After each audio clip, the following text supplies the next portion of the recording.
Earth Day. A day set aside for a nationwide outpouring of mankind seeking its own survival. For over 5 decades, our airways have been filled with warnings of the climate crisis. We've been using so much of this fossil fuel that the carbon dioxide in the atmosphere has gone up about 20%. There didn't seem much to hope for. I am here to speak for all generations to come. Emissions of greenhouse gases need to peak within the next 3 years if we're to stave off the worst effects of climate change. Yet surely the Christian faith and the biblical doctrine of creation ought to have something to say about this. What of the redemption of all of creation that God had promised in Scripture? 16 years ago, in 2007, the idea for an organisation that brought together sustainable energy, global mission, and care for the environment was born in a small village in central Ghana. Here, a group of students began a partnership with a local Christian organisation to explore ways of unlocking access to sustainable energy and improving how existing sources of energy were used. And it set us on a path that has brought us ever deeper into discovering the hope that the Christian faith has to offer in the age of the climate crisis. In many ways, it has been our own Emmaus road. On that first morning after the resurrection of Jesus, 2 disciples found themselves on a journey. As they walked, Jesus himself met them on the way and began to teach them, revealing to them all the Scriptures said concerning himself. In a similar way, the past decade of creative energy has seemed to us as a journey on which we're learning constantly just how deep and how full is the hope that the gospel holds for all of creation.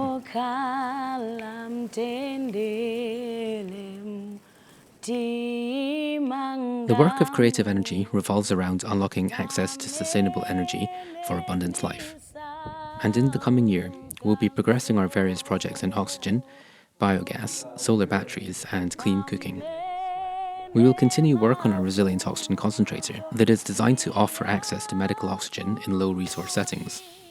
The next stage is to put together a team to take resilient oxygen through medical certification and commercialization so that we can introduce it to the global market.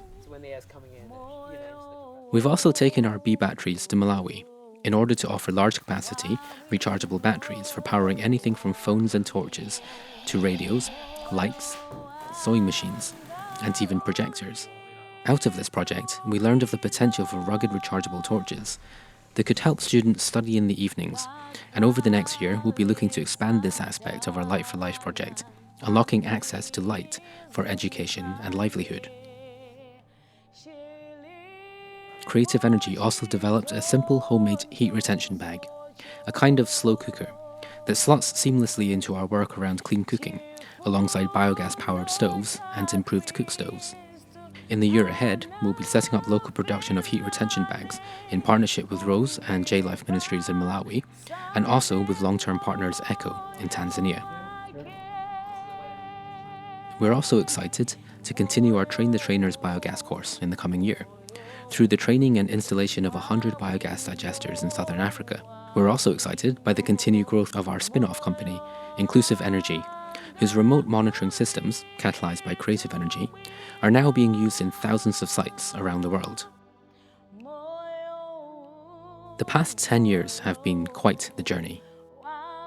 But as with any journey, there come moments when you need to slow down and take it all in, to remember why you're doing any of this. For 2 of Creative Energy's members, that came in the form of a pilgrimage. Following ancient and new pilgrim routes, we travelled 1,000 miles over land and sea from Lindisfarne to the Orkney Islands.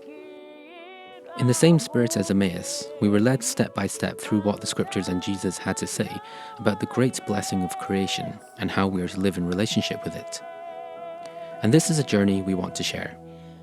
Through the upcoming documentary, which we've named Rerouting, and the development of other resources, we want to invite churches and Christians to join us on the way as we explore together the implications of God's plan of redemption for all of creation in our particular time and place.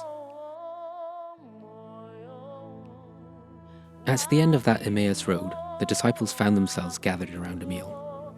Jesus broke bread and began to hand it to them. And it was in this act, reflected in the Last Supper and the Passover before that they finally recognized him, the Christ who is at the center of it all, and the shared communion we can have with God, one another, and all of creation that is made possible through his sacrifice of atonement. For God was pleased to have all his fullness dwell in him, and through him to reconcile to himself all things, whether things on earth or things in heaven, by making peace through his blood shed on the cross. Peace with God, peace with one another, and peace with creation.